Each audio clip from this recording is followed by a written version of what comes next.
Good evening, everybody. It's 6:30. There's a slight discrepancy on the clocks, I think, but it's on average 6:30. And I want to run through the fire evacuation procedures for everybody's information to start with. There are no fire alarms scheduled for this evening. Therefore, if the fire alarm sounds, please evacuate the building immediately. The fire exits are located to the rear and the side of this room.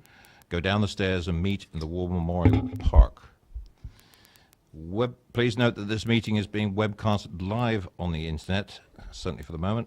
And can we confirm that? Thank you. Please can I ask all members of the public and members to switch their phones off or to silent.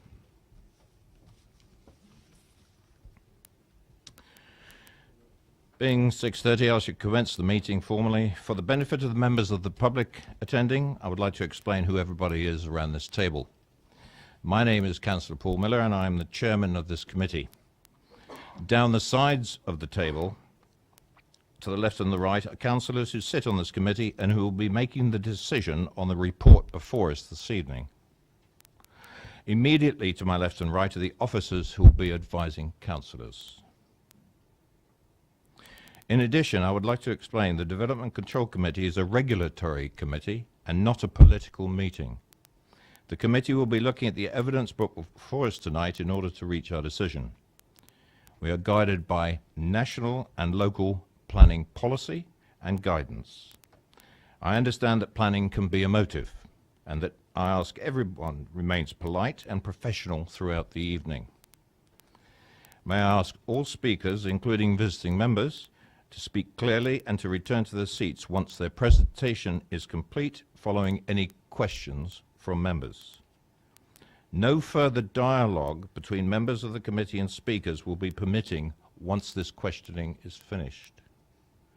May I ask all committee members to avoid repetition and ask members to keep any comments on each item to a maximum of 4 minutes.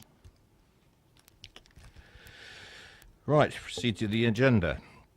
First of all, in the absence of my vice chair tonight, he is indisposed. I would like nominations for the vice chair for this evening only. Councillor Goodison. Thank you, Chair. I'd like to nominate Councillor Court for the position of vice chair. Thank you. For this evening only, is the committee agreeable to that? Agreed. Thank you very much. Councillor Mrs. Court, if I could ask you to come up here, please. Take your seat.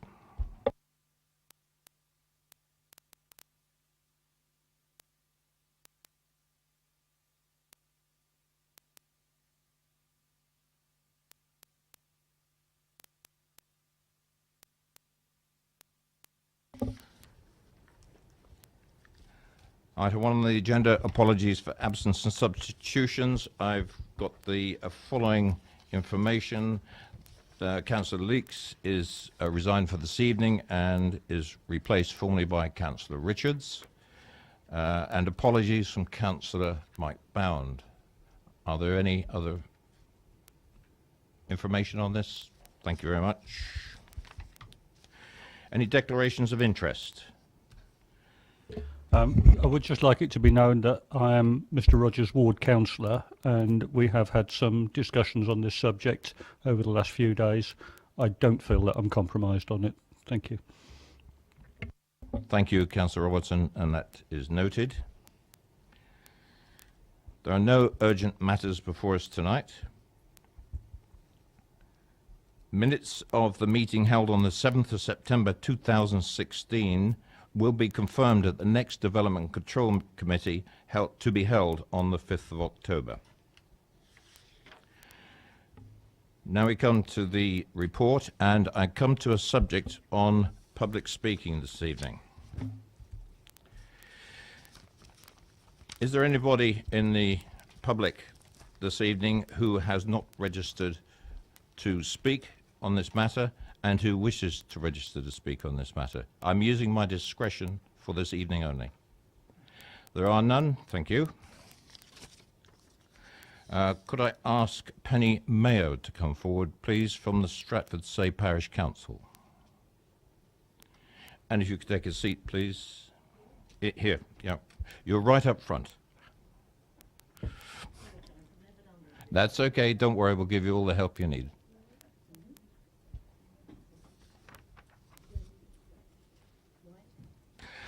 If I could ask you just to sit there while the officers present this report, and then I'll give you a cue when you can talk. Thank you. Officers? Thank you, Chair. This report is brought forward in relation to a long-standing enforcement case at Heriots Farm, Stratfield Say. The report sets out the planning and enforcement history of the site at sections 3 and 4, which is set out in full in Appendix B. As members are aware, planning enforcement is a discretionary function, and as such, options are set out in section 5 as to how this might proceed. And as an officer's assessment is set out at section 8. Drawing members' attention to the update paper, this notes the viewing panel undertaken on Friday. It also sets out the summary of a letter received from Mr Buchanan of Provision, who is Mr Rogers and the Rogers family's planning agent, and my response dated the 20th of September, together with reference to a further letter received from Mr Buchanan today, which is attached to members' copies of the update in full. As members will be aware, all these letters were circulated to all members of the committee. In addition, on the update paper, as a point of clarification, Mr Buchanan quite rightly pointed out that reference to Rogers' distribution on vehicles within the main report was incorrect. In fact, references should have been made to Rogers or Rogers Transport in the report. Thank you, Chair. Penny Mayo, you have a chance to speak, and you have 4 minutes. Big black button in the middle.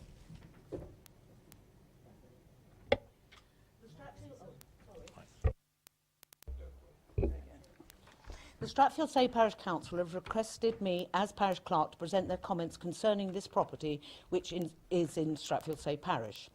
The officer's report makes clear that there has been issues around this land since 1982. There have been breaches of planning requirements, detailed correspondence and local complaints for many years. The report said in 4.2 that options for regularising the existing situation voluntarily have been exhausted. We, the Council, think this is an extremely important point. Report 4.3 claims that permission does still exist to convert agricultural buildings on the site into residential buildings there, and this permission is considered to be extant. We do not believe this is correct. Condition 2 of that permission was that the adjacent land was returned to agricultural use, which clearly never happened. So any permission must have lapsed, i.e. no development shall take place until the adjoining land has been cleared of all materials, equipment, structures and vehicles, and the said land shall be restored to a condition suitable for agricultural use. It appears other conditions were not adhered to either. The report outlines at 5.2 6 possible courses of action now. Since options for voluntary regularisation have been exhausted, we feel that the last 3 options would not be effective. They involve serving a notice or further discussions or merely tolerating the abuse. The officer's assessment 8.2 is that prosecution of the owner and the occupants under section 179 would now be appropriate. The drawback being it will only punish rather than stop the unlawful use. 6.2 explains that much time and money has been spent on this issue without fully resolving it. We would support action under section 179. Of the other 2 alternatives that the officers have outlined, one of them, direct action, seems unclear for the reasons set out in 5.14. We are not sure exactly what direct action the Borough Council might take. The final option is to apply for injunction under section 187B as set out in 517. As officers explain in 7.2, this does to some extent release the burden of the Council in taking direct action. We feel strongly that either the injunction under section 187B or the prosecution under section 179 as recommended by the officers should now be taken.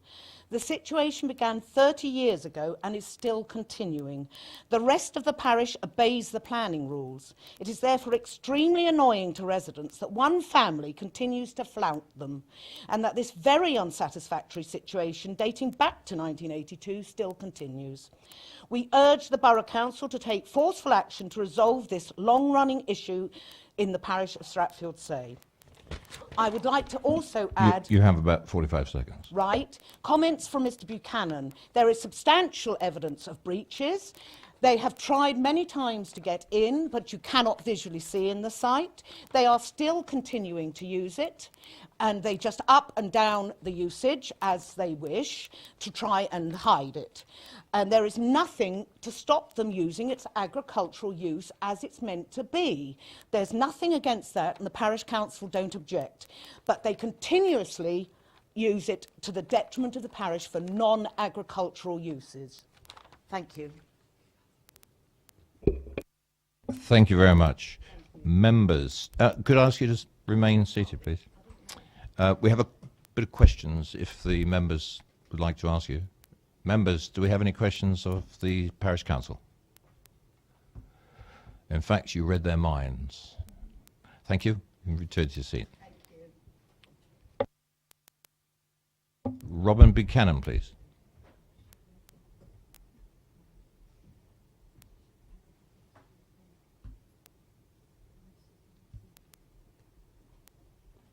Good evening, and Mr. Buchanan, you have 4 minutes. Thank you, Chairman. Our two recent letters provide a response to the officer report and the letter to us from Mr. Townsend. I have been involved with the Rogers family and Herriot's farm for more than 12 years.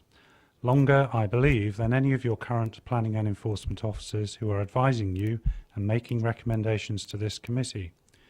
In that time, I have sometimes seen the site at its most intense as a busy and active transport and haulage yard.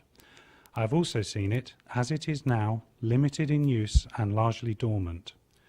Unfortunately, officers have observed the current use of the site at face value. They have asked no questions and sought no explanation. Because the current use might still be recognised under a description of transport and haulage, or look like this, they have concluded it must be this. They have not appreciated that the current use is materially different in character and impact to a full-blown active transport and haulage yard or depot. It is no longer this use, nor has it been for some time. Some members have seen this for themselves at their recent visit to the site. It is no longer the same use that led to the issue of an enforcement notice in the first place, which specifically refers to the use and operation of the site as a transport business.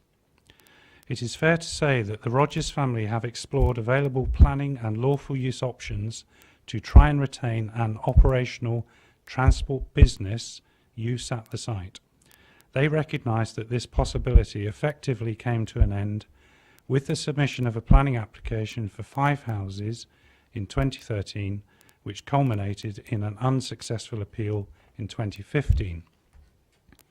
Since then, they have stopped using the site as a yard or depot for an active, operational transport business.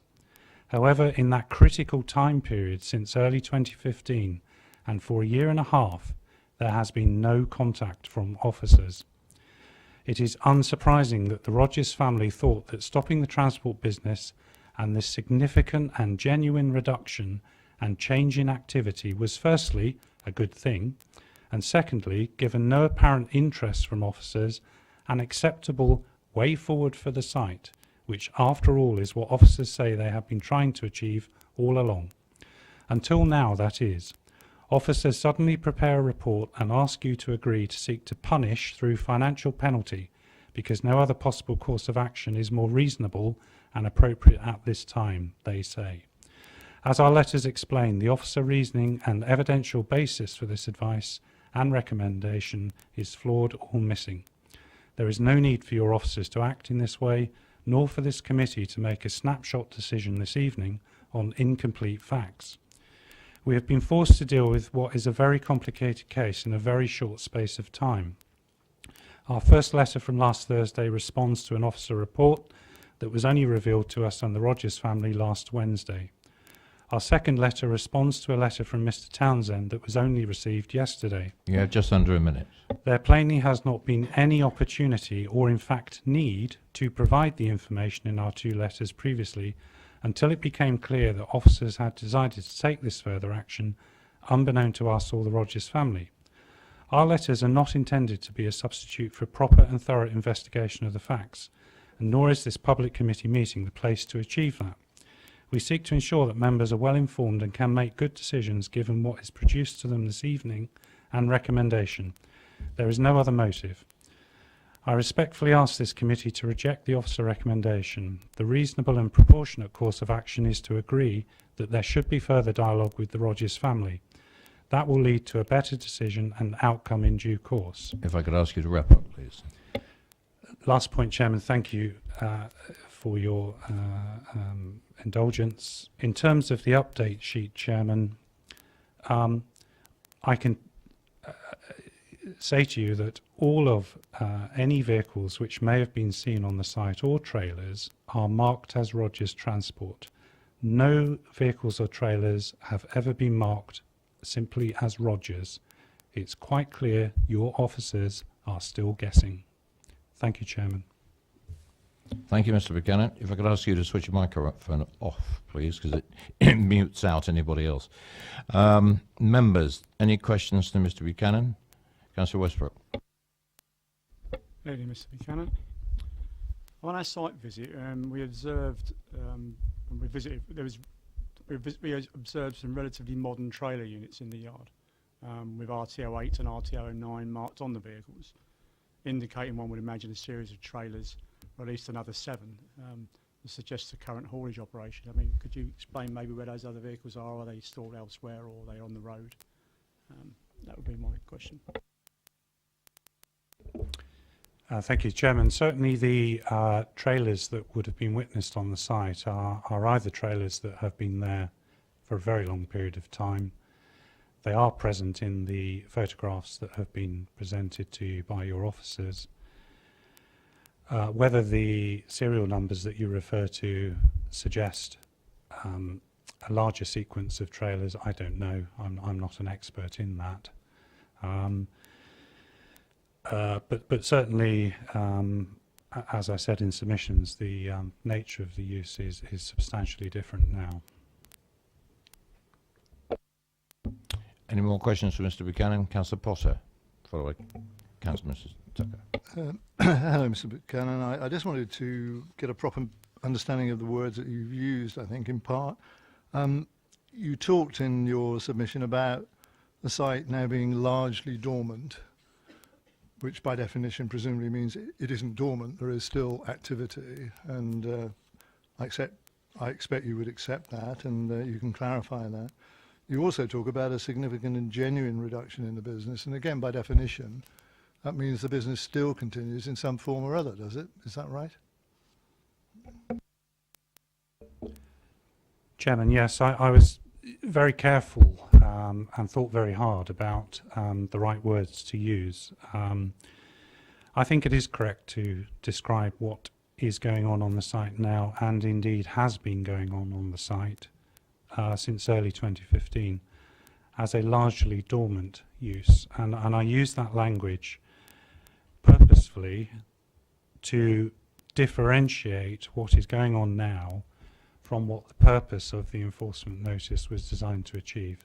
The enforcement notice was directed at an activity described as a transport business, and I think, as I said in one of my letters to Mr. Townsend, the simple way to visualise that is the sort of yard that the likes of Eddie Stobart might be running, full of lorries and trailers, active 24/7, trailers and lorries coming and going from the site, staff and drivers coming and going from the site. Now this site has had its moments in terms of an activity which might fall within that description. What I was really trying to emphasise to members, and I appreciate it's a fine point, but it's an important point. I was trying to emphasise the distinction between that and that sort of use, which I think has largely caused a substantial part of the concern over the years. And the decision that the Rogers family took after they had tried their best to keep that use but failed, they acknowledged that, and they took a decision that this now is not a use that's anything like that. It's primarily used to put trailers or the occasional tractor unit, cab, where they may be broken down or otherwise off the road for any other reason, no MOT, that sort of thing. Substantially different and not an operational part of the Rogers Transport business.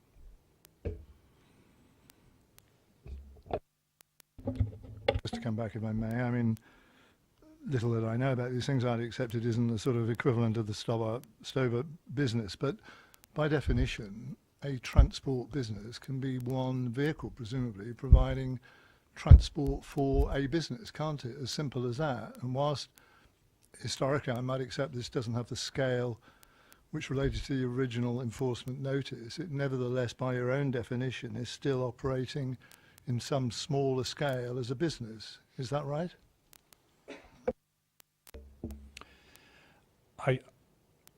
At risk of being seen as trying to split hairs with you, I certainly don't think it would be a fair or accurate description to say that this site was in operational use as part of an active transport business.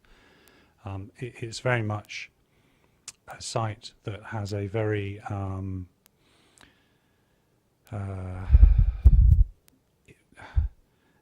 well, is not any longer connected with any operational transport business. The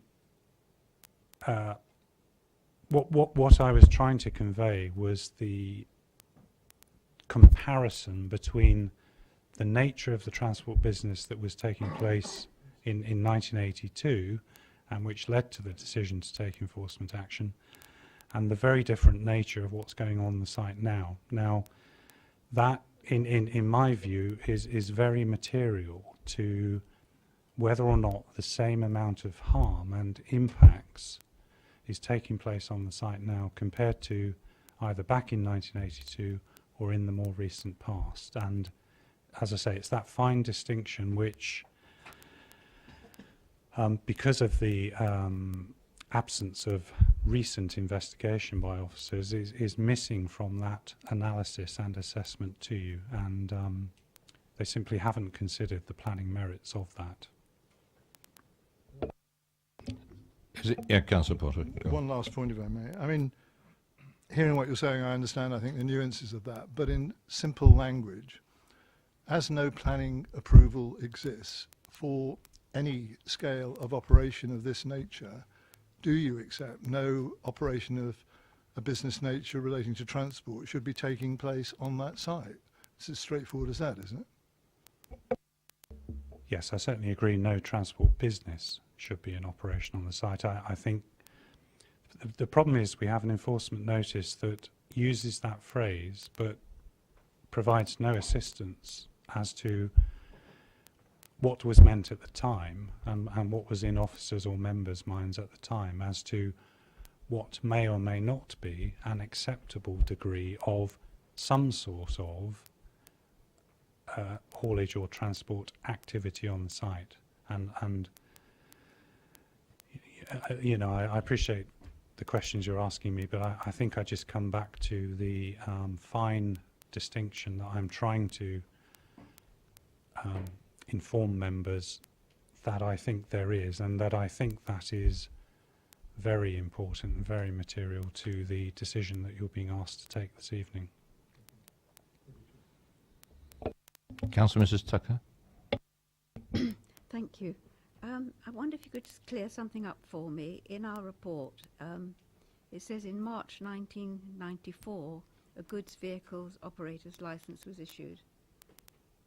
Could you tell me whether it's still at Heriot's farm or where? Sorry, don't want to interrupt your.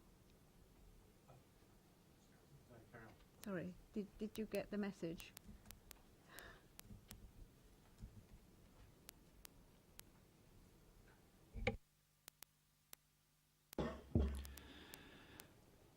Chairman, I can't answer that question myself this evening. Mr. Peter Rogers is present. He could answer that question, and subject to your agreement, in the interest of helping Councillor Tucker and the committee, I'm sure Mr. Rogers could give a straightforward yes or no to that answer, that question. As you are the agent for Mr. Rogers, could I just ask you to consult with him for a very short space of time and find out if that information is correct or not? And then if you could relay that to the committee, please.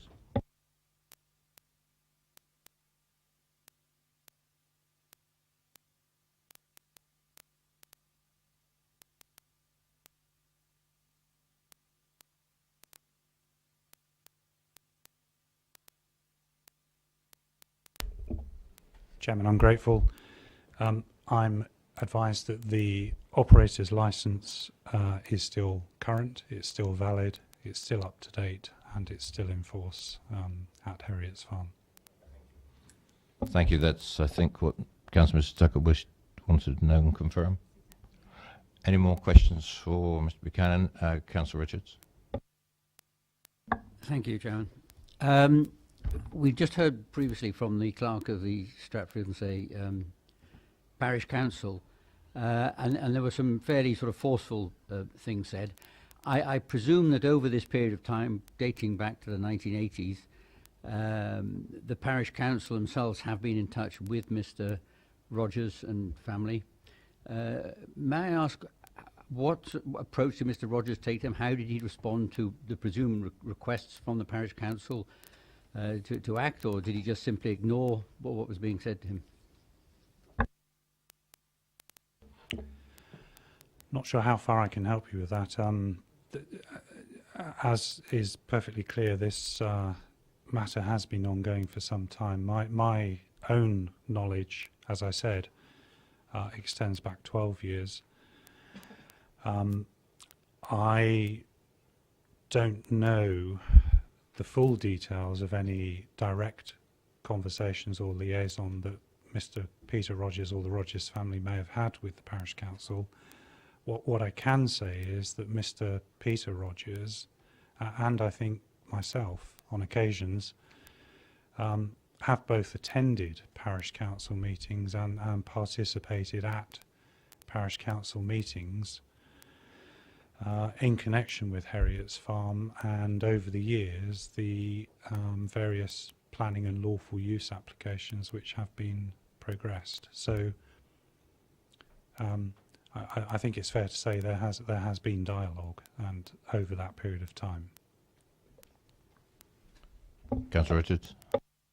So if I may just continue along that line a little bit. Okay, so I mean, I can assume that there has been, and you're admitting really there has been some dialogue between the Rogers family, or Mr Rogers, and the Parish Council. Would you describe these things? Have they been amicable? How have they actually progressed? And what has been done as a result of the request? I presume the Parish Council were making certain requests. What actually actions have been taken in response to those requests? Well, I can only comment on the occasions that I was present and involved with the Parish Council, and my recollection is that those discussions were amicable. I mean, clearly we didn't agree on a number of points, but it was a perfectly amicable discussion, as I recall. I think it's also fair to say, and I think, as the clerk herself mentioned, if my notes are good, that activity on the site over the years has fluctuated, and I think it is fair to say that some, at least, of that fluctuation has been as a result of the degree of interest that the Parish Council has taken over those years. So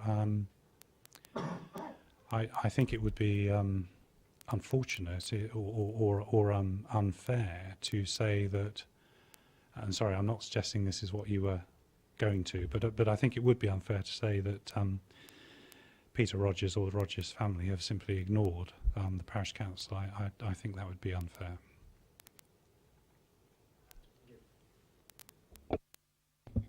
Any more questions for Speaker? Councillor Kubert. Yeah, just reference the question that Councillor Tucker asked about the licence. Given that the family have another site, why was that licence not registered at the other site as opposed to this site in view of the enforcement notice?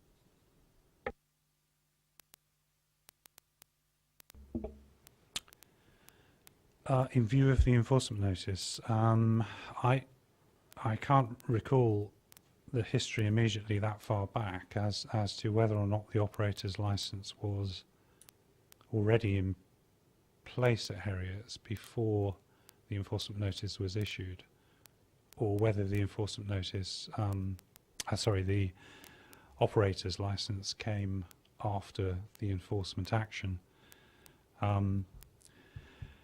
It's a slight, in one sense, it's a slightly moot point, of course, because whether or not there is an operator's license and the reasons why an operator's license might be granted on a particular site is a separate, to some extent, parallel procedural and legislative process to the question as to whether or not, notwithstanding the existence of an operator's license, there is actually planning permission for that use to carry on. And you can have this curious situation where, on the one hand, if you like, authority to operate is being given, but on the other hand, that authority is not present by virtue of a absence of a planning application.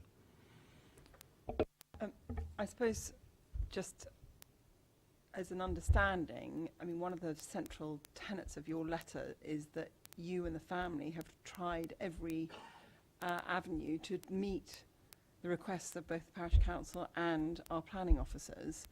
And I would have thought that, given what was decided in 1982, that one of the first things that would have been prudent, if you were wanted to be seen to be meeting the requests of the council and the parish council, would be to have that registered at another site, and that would then tally with your statements that the business is no longer there. I understand that point, but I think on the flip side, and if I might indulge you and members, you also, I think, have to look at, you have to see it from the Rogers family side as well. Throughout that period of time, they have, as they are quite entitled to do now, vigorously and comprehensively explored all of the, or to use your words, every avenue. They have explored every avenue that was available to them to either try and demonstrate that a transport business in some shape or form was a lawful use at the site, or alternatively that other uses of the site might provide a more acceptable future and long-term future for the site. But all the while that process was being explored and through applications and appeals, which are hugely time-consuming, throughout that period, I think the Rogers family have taken the view that unless or until they had exhausted those avenues, a level of operation at the site was still something that they wished to pursue. And I think that really comes back to the point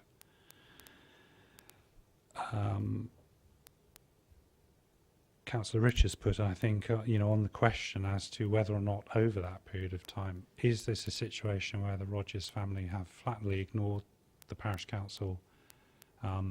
No, they have responded to the parish council over that period of time, and there has been fluctuation in the use. But as I say, the critical tipping point was the 2013 planning application, the 2015 appeal decision, and since that decision, a substantial reassessment by the Rogers family and a recognition that they really had exhausted every avenue.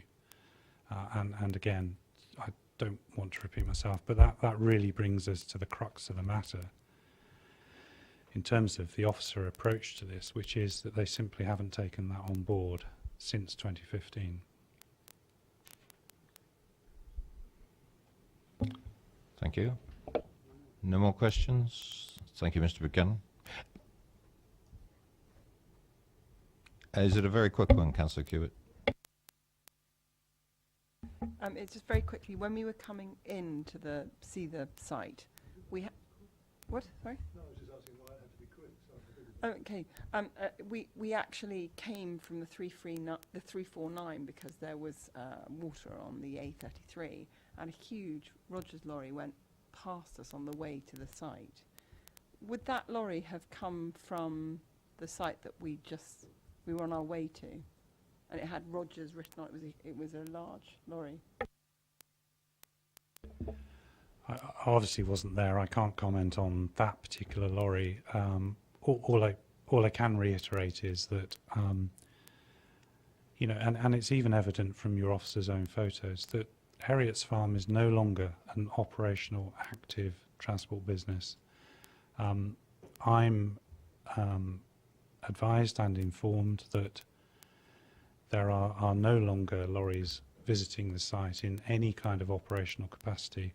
If that occurs, it's to drop off, as I said earlier, a trailer that might be broken down or off the road for other reasons. Rogers Transport have other locations in the locality, and it's, you know, not beyond the bounds of possibility that that was a vehicle in transit to and from one of their other locations. Thank you, Mr. Buchanan. Thank you, Chairman. Councillor Roger Gardner.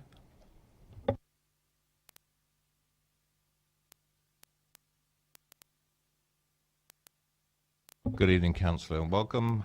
And you have 4 minutes. Thank you, Mr. Chairman.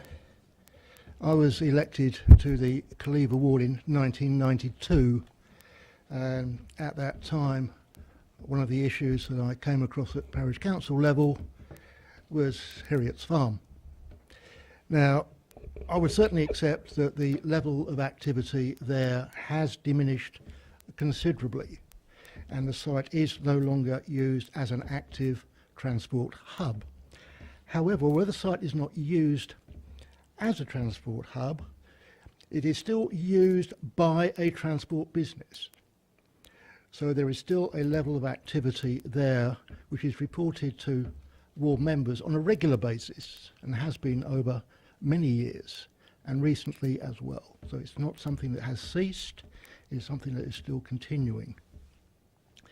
Looking at the officer's report, which is very comprehensive and covers the history quite well, my conclusion would be that we should carry on with our enforcement process.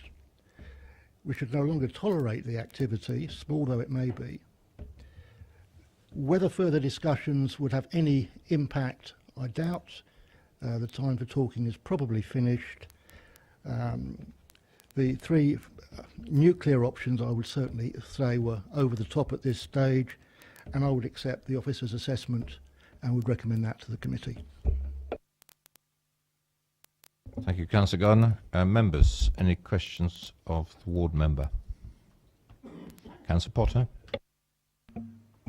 Councillor Gardner, I just want you to help me if you were any. I mean, you're saying as a ward member, you know, obviously you get these reports about a level of activity that's reported to you as ward members. I mean, how would you measure that? What does that amount to? What are people saying to you in terms of level of activity? Is that every day, every week, every month? I mean, what sort of things are being reported to you as ward members? Can I just get a feel for that?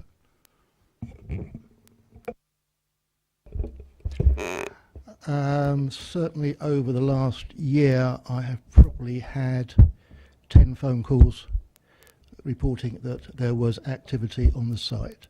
So as I say, the site is not used intensively.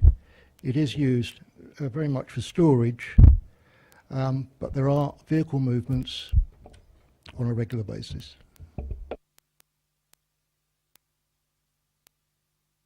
Councillor Cubitt. Do you, I mean, it's slightly kind of secondary to what we're discussing, but the application for 5 houses, were you supportive of that site being a development site for 5 houses? I was sympathetic to the application, but I agreed with the officer's recommendation.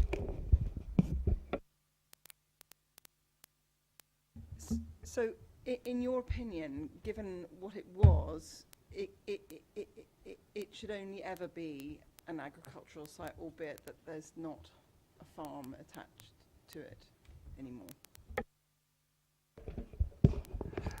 Given the location of the site, the agricultural use was its primary function, and that has not changed.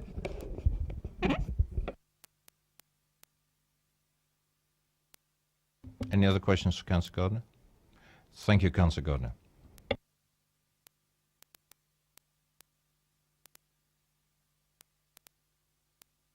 We will now be moving into private session as we have confidential papers to discuss. And in that case, pursuant to Section 100A4 of the Local Government Act 1972, the public be excluded from the remainder of this meeting on the grounds that the public interest in maintaining the exemption outweighs the public interest in disclosing it, and therefore that exemption information is likely to be disclosed as defined in paragraphs 6 and 7 of Schedule 12A of the Act. This will involve the public to be escorted downstairs. We will turn the webcast off. It will be turned back on once the discussion is over, and you will be invited back into the meeting when it goes public, when it's no longer confidential. Would you switch off the webcast, please?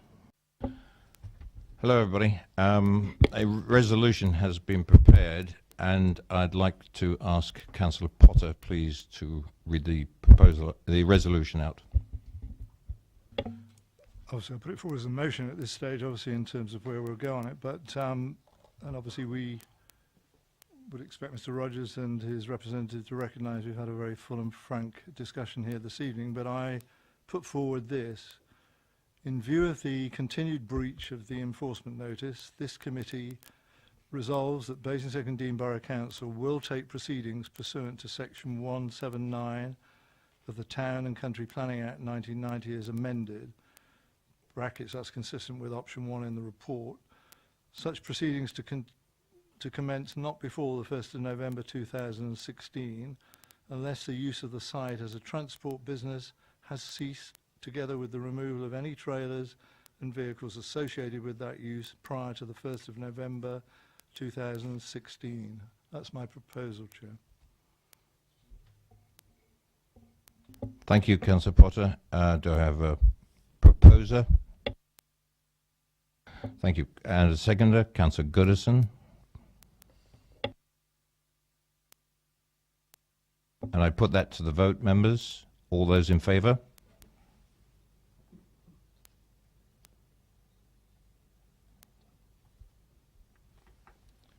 Carried. And the resolution is carried. Thank you. That is the end of the committee meeting tonight. Thank you very much for your attention. Thank you, members. It's been a good debate. Good night.